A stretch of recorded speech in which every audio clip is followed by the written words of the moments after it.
Now, one thing I've always wanted to talk about is what I refer to as the elephant in the manosphere room.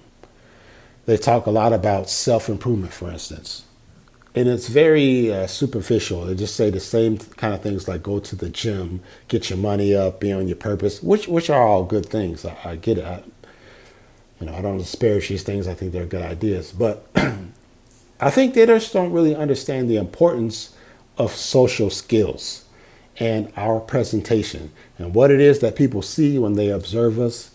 That is going to be a big determination in the types of relationships we have, not just with women, but with people in general. A lot of these guys, whether they admit it or not, were actually bullied by other males growing up. Like they didn't have these good relationships with males or females. Because the way I see it, everyone's wired differently. And if you're wired differently, like if you're what they call neurodivergent, and I think a lot of people in the manosphere actually would fall under this classification of neurodivergent, or a lot of them maybe actually be somewhere on the autism spectrum, which doesn't reflect negatively on you. I don't think that makes you a subhuman or a piece of shit. It's just something to understand and that when people observe us, they see certain things and this will draw them in or repel them. Now, a lot of the people that find themselves in this space, I think, will be kind of socially awkward. And again, I can relate to this. I mean, I'm not trying to judge people. When I was younger, I mean, and even now, like all my life, I've dealt with a certain amount of social anxiety. Always been an introvert. I can relate to these guys, and I'm just really thankful personally that I grew up in the era that I did before the internet, because we went out and played and we formed these relationships with other people.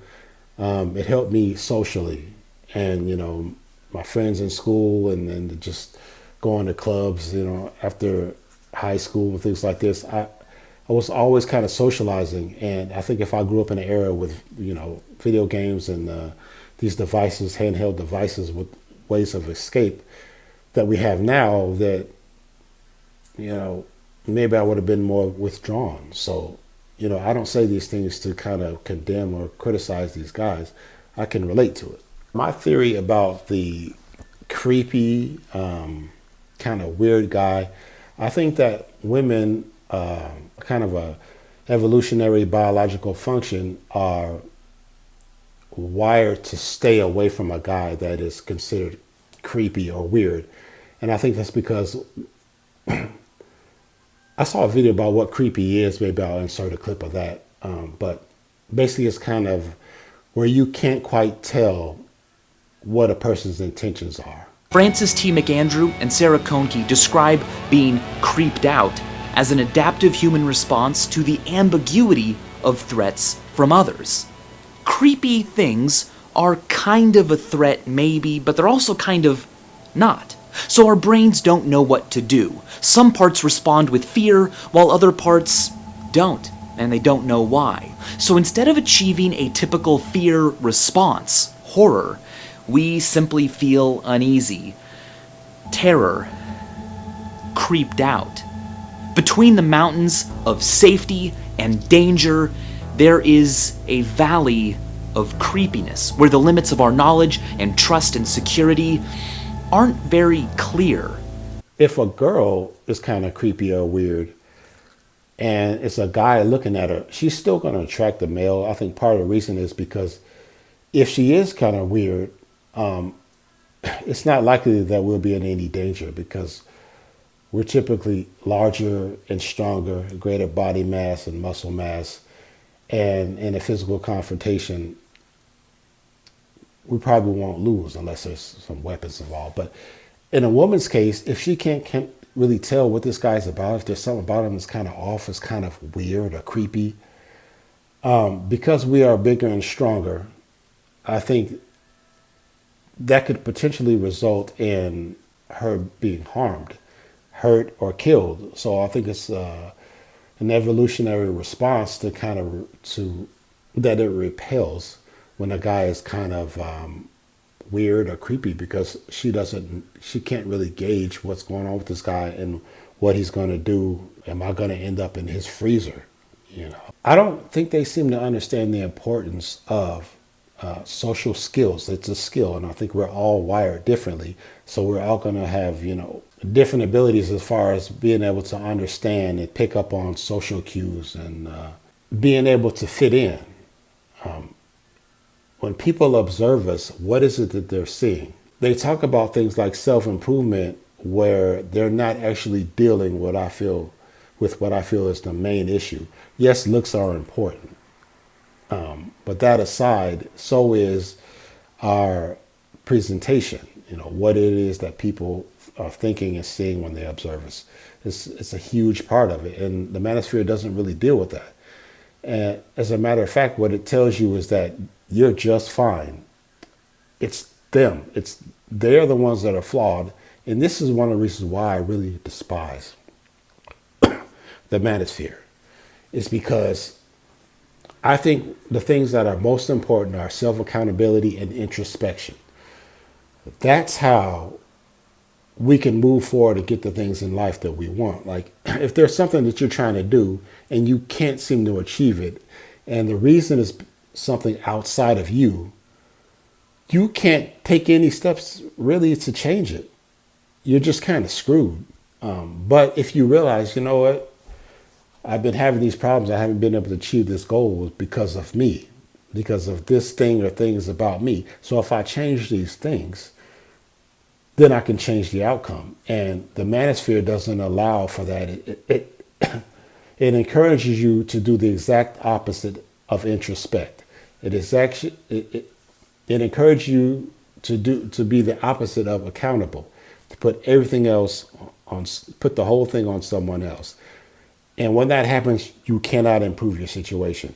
Even if you get a lot of money or, you get in the gym and you get jacked, if you are indeed socially awkward, you still will be, and it still will be a big part of your interactions with other people.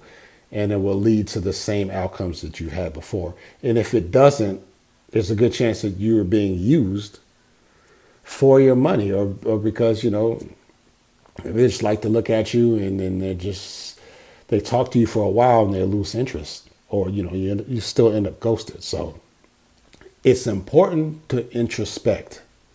And I think that the Manosphere, the red pill in particular, is telling you it's not you, it's them, which means there's no need to look at yourself. There's nothing that you can adjust or maybe even change. You're just fine. They're screwed up.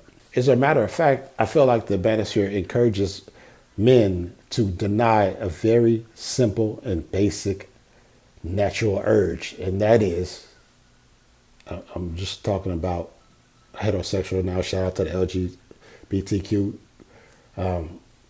But right now I'm talking about, heterosexuals is a very natural, strong urge to mate with the opposite sex. And in a way, I feel like they're trying to get you to deny this very simple, basic need, like with their rhetoric, like almost making it seem like we don't want to deal with women, especially with MGTOW. We're going our own way. We don't want to deal with women. When the fact is, they have been sent their own way. And that's fine. It's not a criticism. It can happen, but you can change it through introspection. And it is truly pathetic once you get to blaming the other people and saying, well, trying to change the narrative. It's not that I've been turned down and rejected. It's just that I don't want to deal with you. Yeah, I'm going to go over here. I'm going to do my own thing. I don't want to deal with. Yeah, that's pathetic. When you're trying your best to convince yourself and whoever else will listen that it's not actually this, which clearly is. It's this new story I've come up with that I'm hoping that you'll believe. Please believe me. Please believe me. Man, come on, bro. It doesn't help you. I think that's why in Alcoholics Anonymous, at least in the movies, I don't know how true it is, the first thing they tell you is say your name and that you are an alcoholic. Because if you keep saying this because I just want to relax, so I could be more social or helps me sleep. When you come up with all these other reasons why you drink, there's no reason to change it. So what they're telling you is recognize it, introspect, recognize that I am, in fact, an alcoholic. And once you do that, you can start to change your thinking and your behavior to get the outcomes in life that you want. I'm sure there's a lot more about the Manosphere that I want to say that I didn't cover, and I will in future videos, but I've seen a ton of Manosphere content, and it just amazes me the amount of cope. And every time I watch this kind of stuff, I just think to myself, is this real? Are these people real? Like, how is this happening? Like, how is this a thing? And it seems like it's going to get bigger because, we'll just say, part of the reason is, I think, it's technology. There's more ways for us to retreat into ourselves, and kids are not going out and playing and having those early social interactions. And I think it's just going to get worse and worse. And men will be disproportionately affected by this because, again, awkward and kind of weird females will be desired by us. But women, I think, are naturally wired to stay away from that kind of guy because it could mean they might be in danger. So I think it's just going to get worse. And the Manosphere is going to provide this coping mechanism that's going to sound good to people, and they're going to be drawn to it. But anyway, I have more on this in the future. Guys, if you're finding yourself looking for answers, I just hope you don't tumble down this rabbit hole.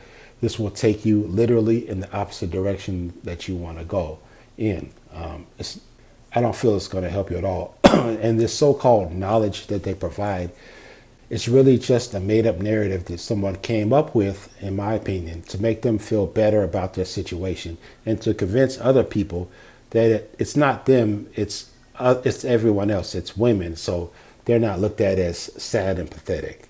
And that is pathetic. Not the fact that you may have struggled, but the reframing of the narrative and blaming and scapegoating other people and calling this half of the population inherently flawed. That's pathetic.